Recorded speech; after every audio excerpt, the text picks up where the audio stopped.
Bonjour aux parieurs et aux amateurs de MMA. Pour votre bien, je vous conseille de garder en mémoire la Fight Night Fiorot contre Blanchfield, parce que c'est l'exemple parfait de tous les malheurs qui guettent le parieur. Les erreurs tragiques, l'incompétence des arbitres comme des juges, les règles stupides qui permettent à certains de tricher en toute légalité. Bref, vous l'avez compris, la liste des choses qui peuvent mal tourner, elle est sans fin. Alors, j'espère que cet exemple, il vous aidera à vous retenir de mettre trop d'argent et vous permettra de rester dans le loisir sans tomber dans l'addiction. Autre remarque, visiblement l'algorithme, il tolère les extraits de vidéos si je mets une animation par-dessus. Alors, entre vous faire subir mon logo animé sur les extraits de vidéos de combat ou me contenter de mettre des images, je vais tenter la première option. Après, ça ne me met probablement pas à l'abri d'un signalement manuel, mais bon, il y a une certaine poésie là-dedans, puisque, à l'instar des combattants dont je commente les combats, ma chaîne aussi, elle est suspendue au bon vouloir de Monseigneur l'UFC. Et sur ce, passons à l'analyse du combat. 1m73 pour 174 cm d'allong. Il a 28 ans, ce qui rend la prédiction délicate parce que c'est souvent entre 25 et 30 ans que les combattants évoluent le plus rapidement. Il est majoritairement en pied d'appui droitier, il a une garde main haute avec les mains écartées vers l'avant pour parer ou dévier les attaques adverses, il a les appuis bien resserrés, il est ni trop bas sur ses appuis ni trop droit sur ses jambes, et il ne se penche ni trop en avant ni trop en arrière, si bien qu'il est rarement en déséquilibre ou complètement explosé quand il envoie un coup de pied ou utilise son anglaise. Je dirais que debout défensivement, quand il recule ou reprend ses distances, il est peut-être un brin trop droit du buste.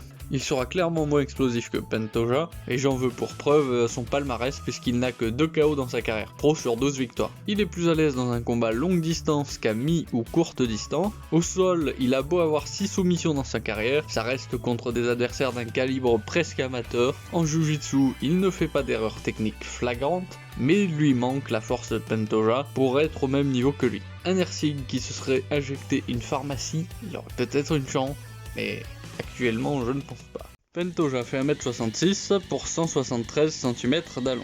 Il est majoritairement en pied d'appui droitier, il maintient bien sa garde au niveau des tempes ou du menton. Debout, son principal défaut, c'est qu'il cherche trop souvent le coup dur, au lieu de s'adapter à l'évolution de l'échange avec son adversaire. Aussi, il enverrait plus de jabs, de cross, pendant que son adversaire a les mains écartées, et il utiliserait ses overhand que quand son adversaire fait la tortue ou ramène ses mains devant lui, il serait encore plus redoutable. Son jeu de jambes, il est par moments excessivement planté au sol, si bien que ça le rend un peu statique. Mais bon, en contrepartie, ça lui permet de frapper plus fort, et il le fait probablement aussi pour récupérer. Alors, ce n'est pas un si gros défaut que cela. En lutte, il sera clairement au-dessus, il a montré contre Rival qu'il était capable de contrôler un adversaire hyperactif et difficile à gérer. Au sol, contrairement à certains qui manquent d'expérience en Jiu-Jitsu et paniquent quand ils comprennent qu'ils sont en danger, ce qui aggrave encore la situation, Pantoja lui il s'immobilise et saisit immédiatement les mains, les hanches de son adversaire ou modifie ses appuis avant de se dégager ou de changer de position. Ainsi il paraît assez improbable que Erceg soit capable de le soumettre. A l'inverse, Pantoja a toutes ses chances de le soumettre grâce à une nette supériorité en termes de force physique et sûrement une légère supériorité technique. La méthode de victoire pour Erceg elle est simple théoriquement mais difficile à mettre en place dans la pratique contre Pantoja. C'est de tenter d'aller à la décision en gardant le combat au centre de l'octogone et à longue distance.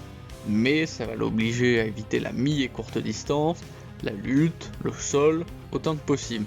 Et le problème c'est qu'Erceg il manque d'explosivité, alors il ne va pas pouvoir punir Pantoja si ce dernier le charge, essaye de le coincer contre la cage quitte à prendre des coups, il ne pourra pas le faire reculer. En plus, tous ces points faibles que je viens d'évoquer, ça va être autant de possibilités pour Pantoja de gagner en axant sa stratégie autour de cela. Après je me méfie de moi-même parce que j'apprécie beaucoup l'attitude de Pantoja. Il ne fait pas de manière tout en restant actif. Il a la mentalité d'un praticien d'arts martiaux traditionnels et c'est un des champions actuels les plus légitimes puisqu'il a déjà affronté et battu les meilleurs de sa catégorie à plusieurs reprises. Le problème c'est qu'il a quand même plusieurs guerres à son actif, ce qui inquiète, c'est jusqu'à quand son corps tiendra.